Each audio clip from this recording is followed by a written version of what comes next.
Баршаңызға сәлем достар. Бұл видеода сіздерге үй жағдайында бетті тез әрі оңай ағартуға арналған маскамен бөлісемін. Ол қияр маскасы, өте танымал маскалардың бірі. Әсіресе қазіргі жаз мезгіліне арналған. Бұл маска кез келген тері түріне жарамды. Өйткені қияр шырыны теріні тітіркендірмейді және аллергия тудырмайды. Терінің өңі мен серпімділігін жақсарту үшін қажет ылғалдан басқа қияр маскасы кейбір қоректік заттарды жеткізеді, сонымен қатар ағартады. Лимон масканың ағартқыш қасиеттерін жақсарту үшін өте қолайлы. Қияр мен лимон шырыны біріге отырып, мүлдем зиянсыз және витаминдерге бай.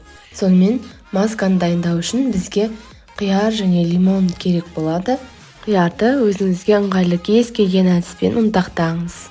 Үккіште болсын, ет тартқышта немесе блендерде алынған қоспаға аздап лимон шырынын қосыңыз. Қатаң пропорция жоқ, бірақ лимон қышқылы тек ағартып қана қоймай, теріні құрғататынын есте ұстаған жөн.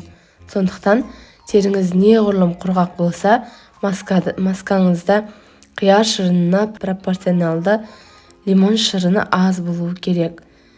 Құрғақ сезімтал тері иелері маска әсерін жұмсарту үшін оған бірнеше тамшы зәйтүн майын қоссаңыз болады. Жақсылап араластырыңыз және масканы бетіңізге жағыңыз. 10-15 минуттан кейін жылы сумен жуыңыз. Бұл масканы аптасына 2-3 рет жасаңыз.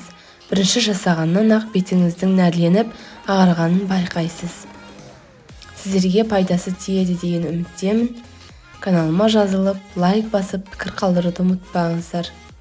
Келесі видеоға дейін аман сау жүріңіздер.